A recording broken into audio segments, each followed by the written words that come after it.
Be careful. Do you want to know more about supernatural entities such as ghosts, demons, the devil, or spirits of the dead?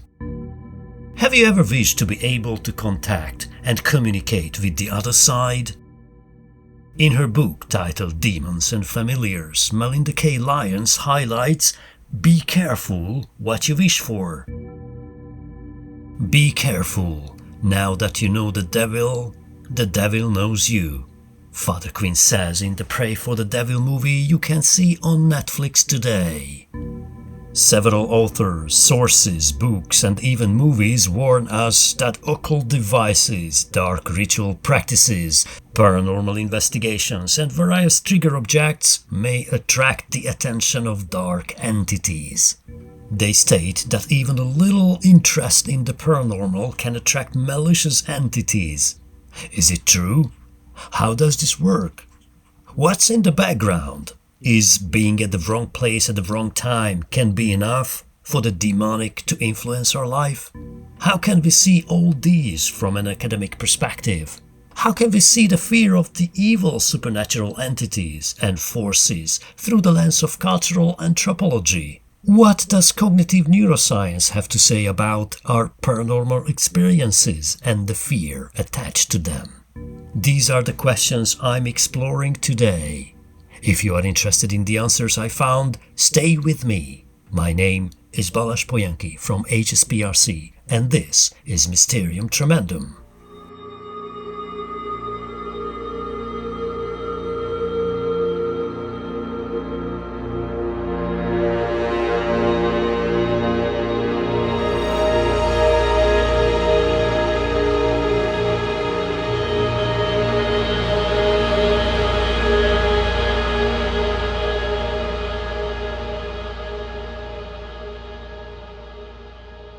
In her earlier mentioned book, Lyons writes that it doesn't take much effort for an entity to find a person looking to connect with the other side.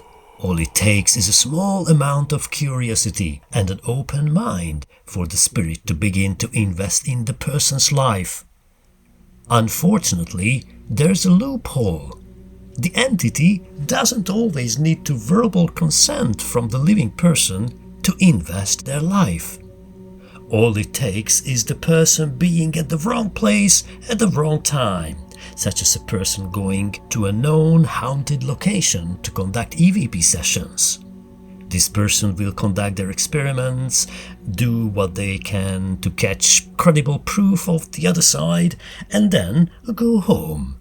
However, unknowingly, an entity they attracted begins to follow that same person home. Eventually, the living person will begin to start noticing things happening that never happened before, which will cause the live person to be suspicious of being legitimately haunted by something intelligent.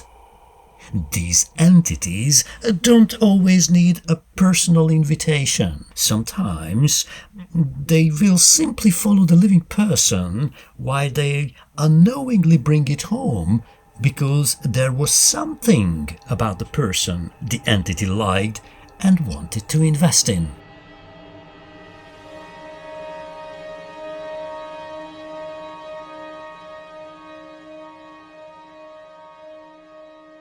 We can create a simple list about objects and activities that are said to be attracting the attention of the dead or other entities. Ouija board, seance, witchcraft, voodoo, demon tarot cards, conjuring ceremonies, black candle rituals, demonolatry, paranormal investigation, or using trigger objects, objects connected to the dead or other entities on the other side to capture their attention. Lyons explains that using a device such as a Ouija board launches a portal along with a psychic signal out in the universe. She states that this transmission goes out into the universe, similar to radio waves. These waves of communication travel out into the endless stream of consciousness and galaxies to even light years away from the Earth, causing that line of connection to become established. This can happen in a fraction of a second. Once the signal is transmitted, the entities can resonate on that same frequency, will hear or feel the transmission loud and clear, and will choose to intervene or not through free will. She also says that it does not make much effort for this entity to find a person looking to connect with the other side. As I said, all it takes is a small amount of curiosity and an open mind for the spirit to begin to invest in the person's life. Where is the danger here?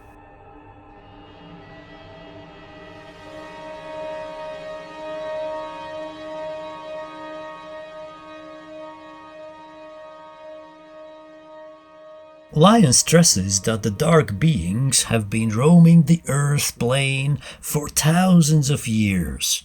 They had enough time to observe the human race. They are aware of what we may be able to handle on the one hand, but they also know what we cannot, and this is what they can use against us. They know our precious memories, our worst nightmares or fears. It gives them a gateway toward incomprehensible intimidation and terror. They have advanced abilities. People who go under demonic influence may experience what's commonly called as psychic attacks. It can manifest in many ways. For example, you can feel that you are observed, you are watched, even though you are alone in the room. It can come as sleep paralysis, a night terror, when you wake up in the middle of the night screaming in a cold sweat, but it can appear as massive headaches, unbearable memories, or images in your head. Your energy can be drained, or you experience constant row of bad luck. It can trigger unhappy emotions and fear that will feed the entities more. They want you psychologically and emotionally unbalanced. They can influence you through telepathy or psychokinesis as well. To the question that should we then study the demons or not, Lyons gives a clear answer: yes. Learning about these entities can partake in the entrance them becoming attracted to you, but it all depends on your state of mind.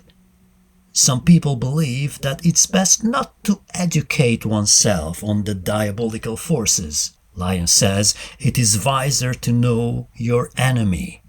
Once one is in the knowing and cosmic understanding of spiritual warfare, they are then given the upper hand to freedom.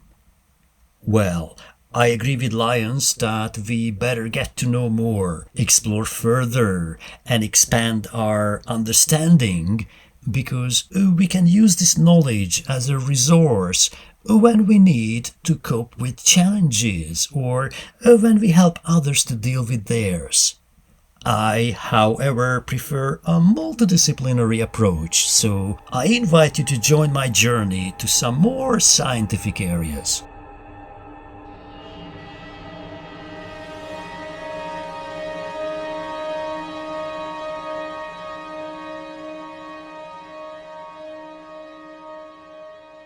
From this point, I will turn to some academic sources to better understand a couple of beliefs and practices people have all around the world related to evil spirits and dark supernatural forces.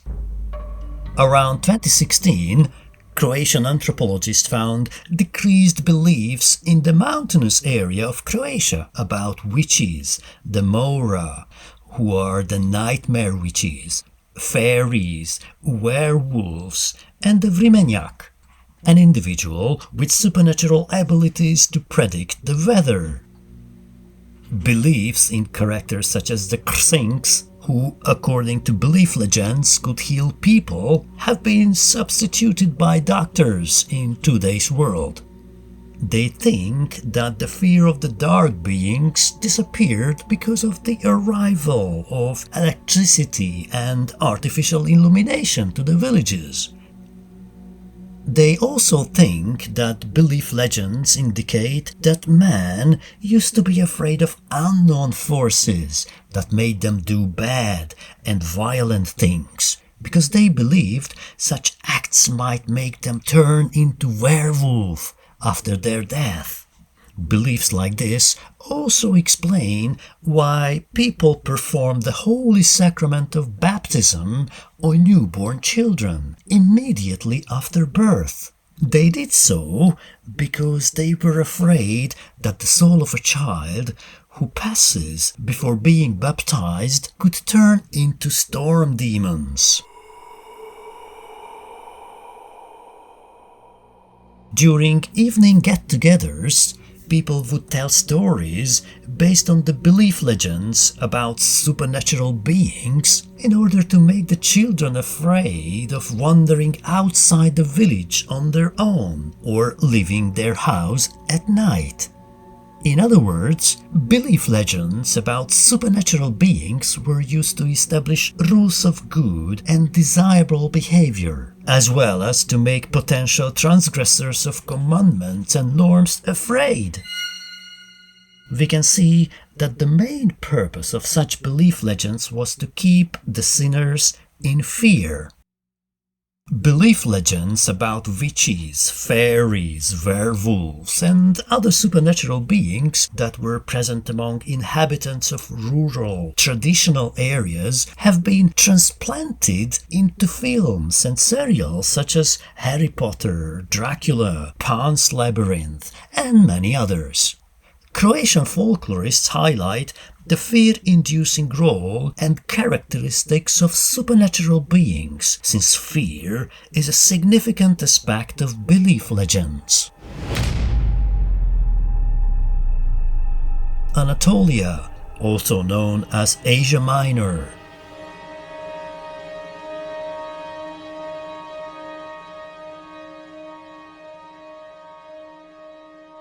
According to Turkish anthropologist Bakar Siddiq, since the prehistoric time, humans have been in fear of different supernatural forces.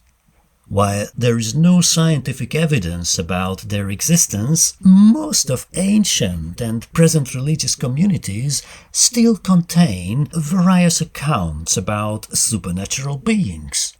While supernatural beings are a matter of constant debate across the cultures, and mainly because of religious faith, every society and culture possess beliefs, fears, and rituals of supernatural forces, no matter they really exist or not.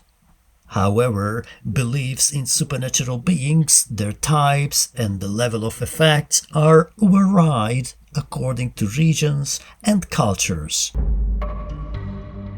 Siddiq mentions India, where witch hunt-related killings still mean a common social problem all over the country. In tribal groups and in rural societies, we can find beliefs that mainly witches and demons are responsible for the flood, deadly storms, earthquakes, or other natural disasters, as well as epidemics, diseases, or sudden losses in the community.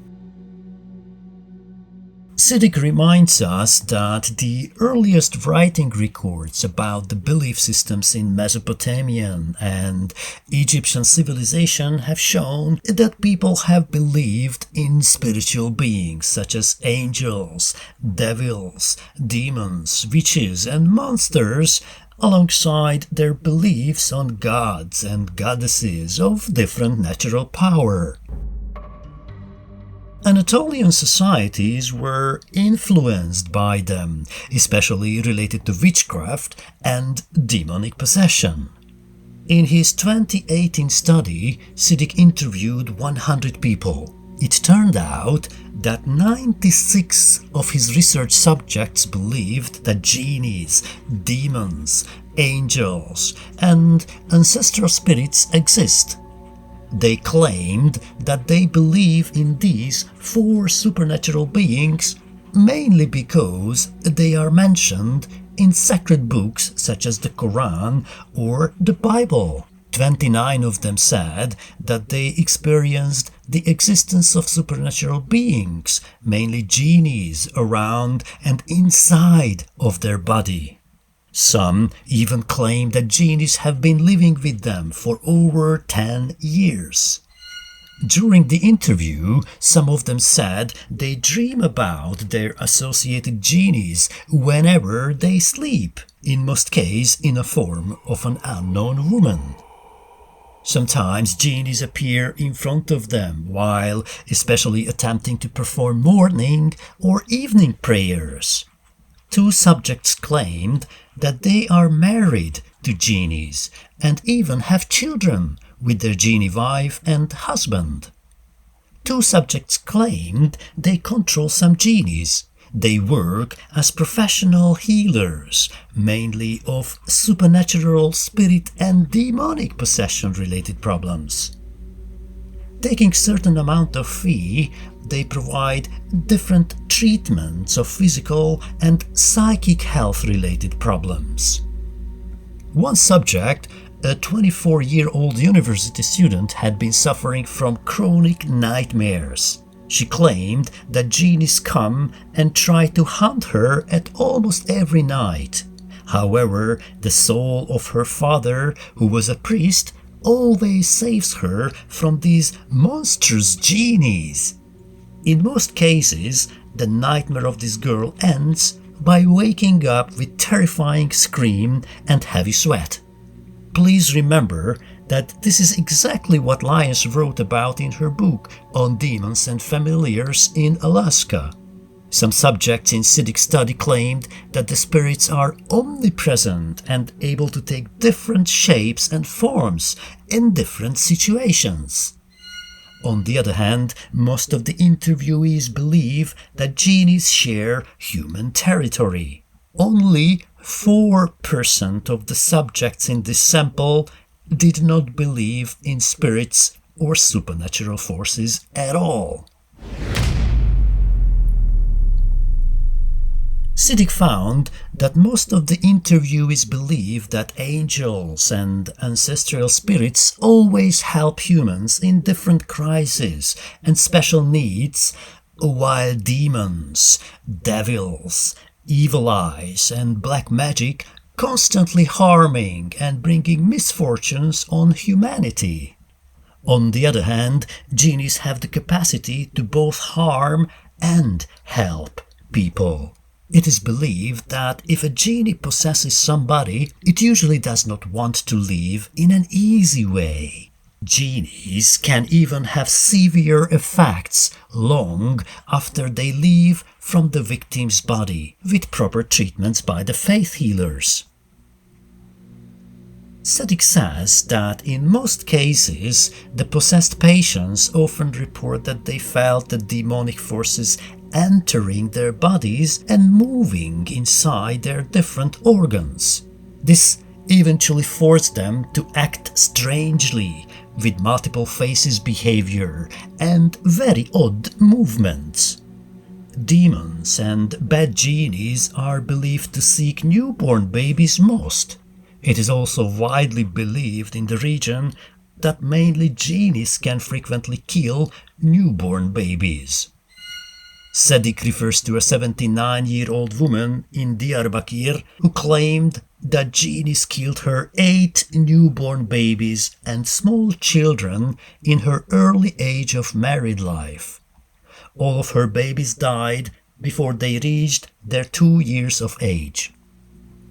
It is also widely believed that crops grow less if genies build their nests in the agricultural field.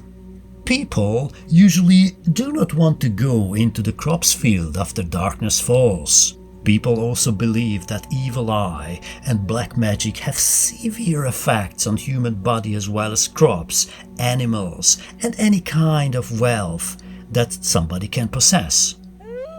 Therefore, especially skulls of dead dogs are hung in the agricultural field, and the skull of a donkey is hung at the main gate of a household in many regions. People also place a skull of a donkey at the foundation of their newly built house.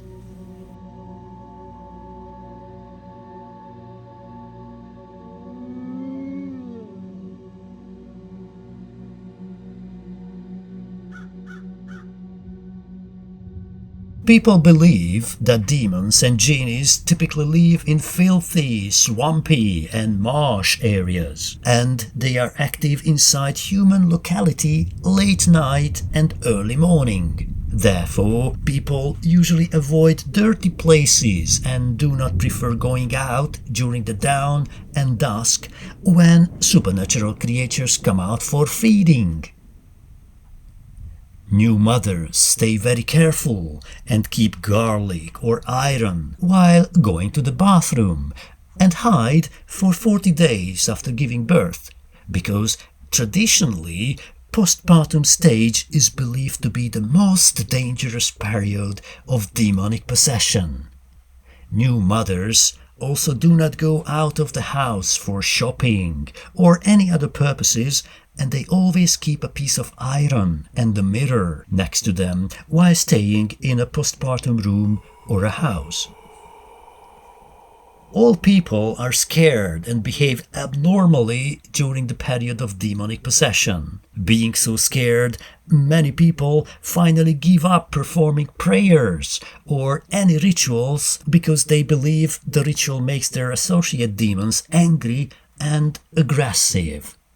They frequently talk to their associate demons, sometimes strangely change their facial expression, sometimes attack others with unusual power and scream with fear and severe anger.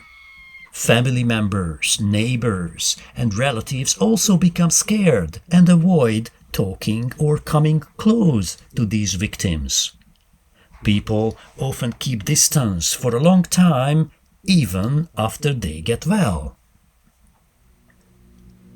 People in southeast Anatolia regularly perform rituals, rites and prayers for the protection from demonic forces.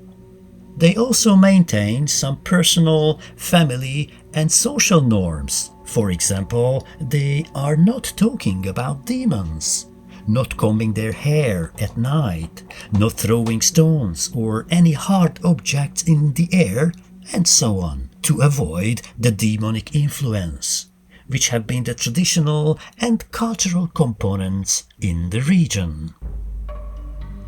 Southeast Anatolians believe that especially demons and genies are very afraid of garlic and iron.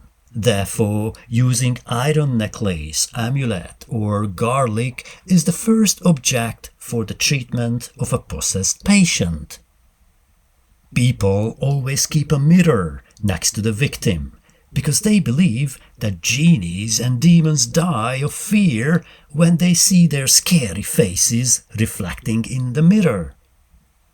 By the way, garlic, mirror, and iron are also kept close to the newborn baby and the new mother to protect them from the demons. In many cultures and societies, faith healers commonly evoke supernatural powers and identify spiritual disorders. Moreover, the faith healers make diagnoses such as psychosis, extreme anger, and extreme jealousy that are often related to spiritual forces. Faith healers in southeast Anatolia also play similar roles in the treatment of demonic possession. It is the faith healers who are preferred first in the region rather than the psychiatrist or doctors in the local hospital. Moreover, if patients get well from mental illness, most of the time they believe that they have overcome from the punishment of genies, not because of the medicine prescribed by doctors or psychiatrists, but of the effects of rituals and sacred objects such as amulets or metal objects provided by the faith healer. Siddiq also mentions that secret places, mainly the tombs of both of low and high-ranked saints, old mosques, old churches, and ancient graveyards play very significant roles in shaping the background of the beliefs of supernatural beings as well as the treatment of demonic possession.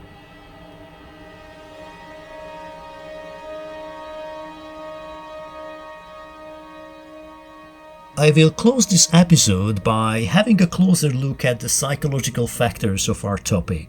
In a 2021 publication in Neuroscience and Biobehavioral Reviews, Professor Carlos Coelho from University of the Azores and his international team from Thailand, Hungary and Denmark refer to polls presenting very high percentages related to supernatural beliefs from Far East to the West. Let's see some numbers. 79% of Americans believe in miracles. 73% believe in the existence of at least one paranormal phenomenon, such as ESP, haunted houses, or ghosts. They think that belief in ghosts is increasingly prevalent, possibly due to increased exposure to pseudoscientific TV programs and fiction shows that vividly depict instances of what may appear to be supernatural activity. I absolutely agree with their observation. Scientific studies about fears related to the supernatural began in the field of fear development among children. It turned out that the amount of fear of ghosts and monsters tend to decrease with age. It is very interesting to see that literature mainly discussed the topic focusing on children.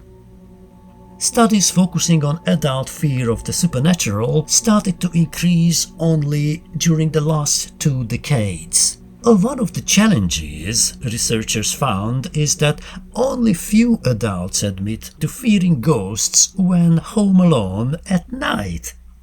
In horror movies, supernatural agents such as zombies, demons, ghosts, or monsters play a significant role in entertainment designed to frighten the audience.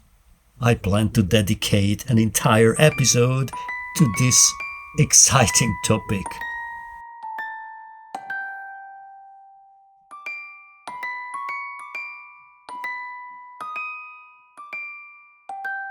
When neuroscientists have a look at the common fears and phobias in brain imaging studies, they see that it triggers threat detection survival circuits in the brain.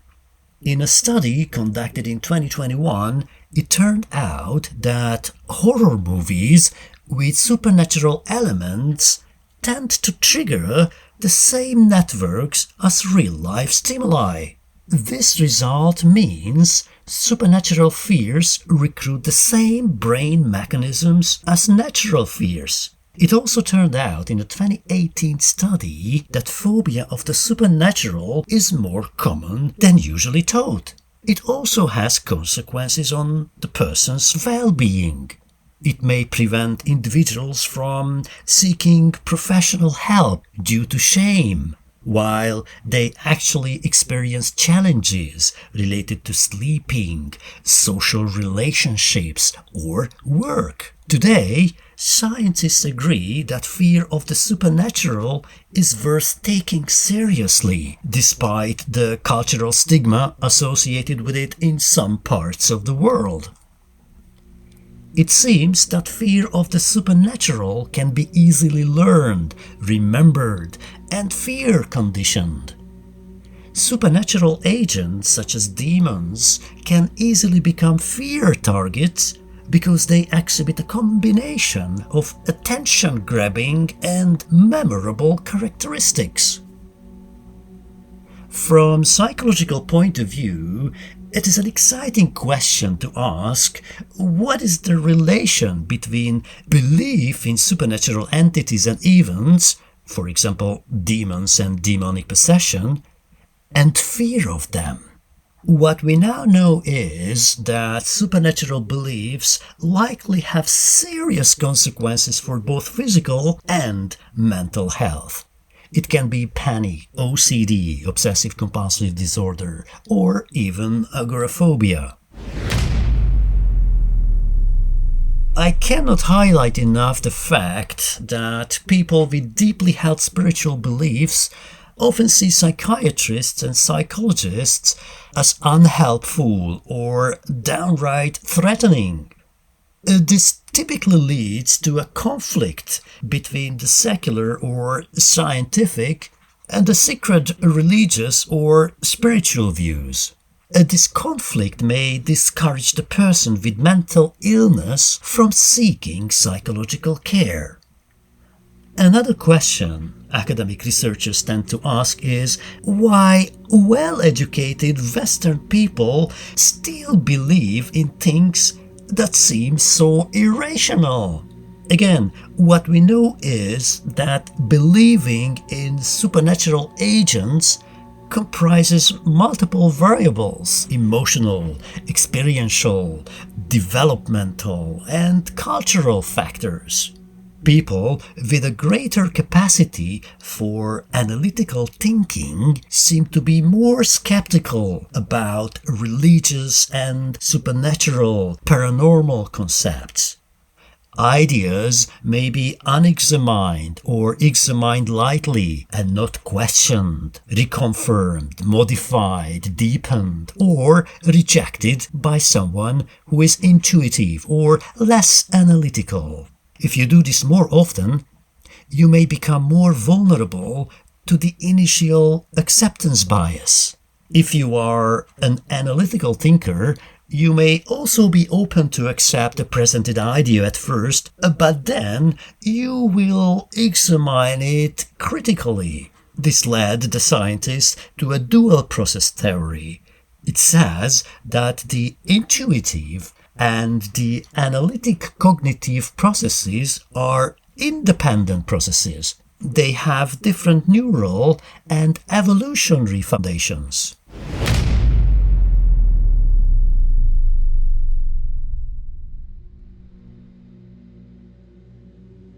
Where does this lead us? Well, from academic point of view, we can think that believers in the supernatural or the paranormal generally attribute the origin of their belief to a personal experience. They heard something and they could not explain its origin. They felt as if they are being watched after moving into a new home. They had a bad dream while they were sleeping, or they saw something weird while they were grieving, exhausted, sleep-deprived, or hungry.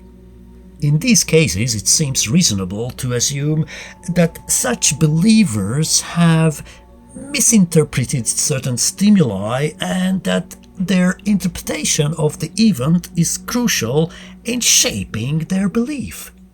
From studies conducted in 2014 and 2015, we know that believers appear to be more biased to interpret random patterns as signals of supernatural causes, presenting more misidentification and false alarms, events mislabeled as supernatural, than non-believers. At the same time, they are more confident in their interpretations, responding faster in the face of unclear information. These believers, on the contrary, they are more careful, less confident, and slower, giving fewer errors.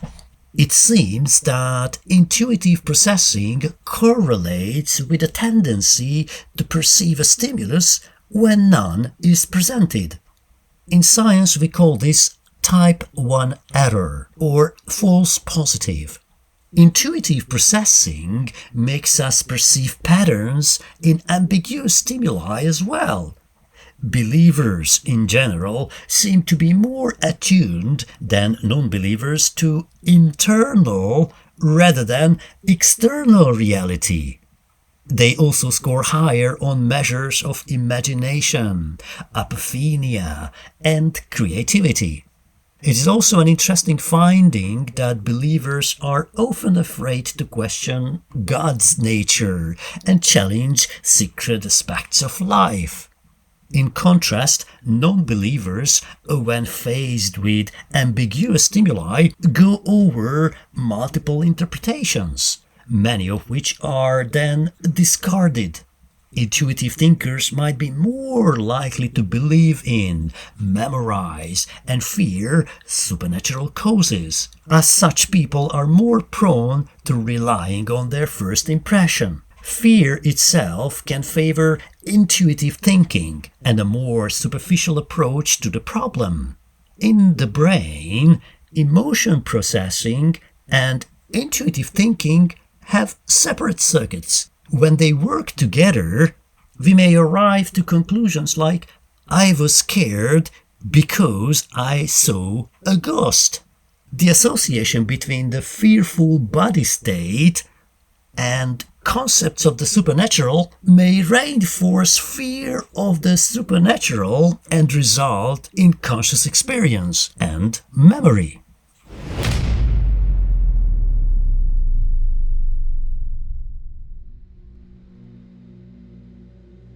We also need to highlight that belief in supernatural agents and events can also have beneficial effects. For example, beliefs in forest spirits have been found to have measurable positive consequences for biodiversity and forest sustainability. In certain contexts, use of intuition is desired among creative artists such as musicians and writers. It is, however, good to be aware of the fact that non-reflective thinkers can be more vulnerable and receptive to pseudo-profound misinformation. This is another reason why I find it really important for the health professionals to know their patient's spiritual background, their worldview or philosophy. By the way, Scott Peck highlighted this in his 1978 book titled The Road Less Traveled. Knowing their background can help us shed light on the origins of certain supernatural or paranormal fears and phobias which can occur in any cultures. As a conclusion, Coelho and his team say that it's possible for people to fear things that do not exist. From their academic perspective, they emphasize that demons, monsters, ghosts, and other supernatural entities with their characteristics can easily trigger our survival circuits and automatic defense reactions. They trigger the same pathways in the brain, including the amygdala and the nucleus accumbens, as existing stimuli.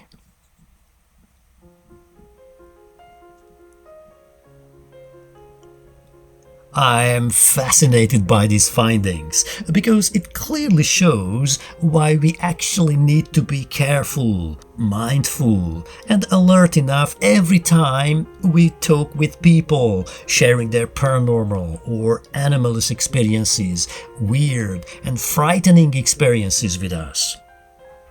Fear acquisition through direct experience like these and based on verbally transmitted information involves the same brain regions such as the amygdala, insula, anterior cingulate cortex, or hippocampus. Based on this, we can say that fear of the paranormal or supernatural is rather natural and may be highly dependent on the interpretation of the cues that trigger the threat detection survival circuits of the brain.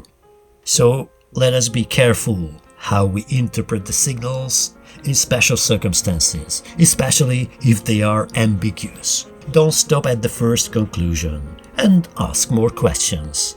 As always, I'm leaving you and closing this episode with our slogan: keep questing.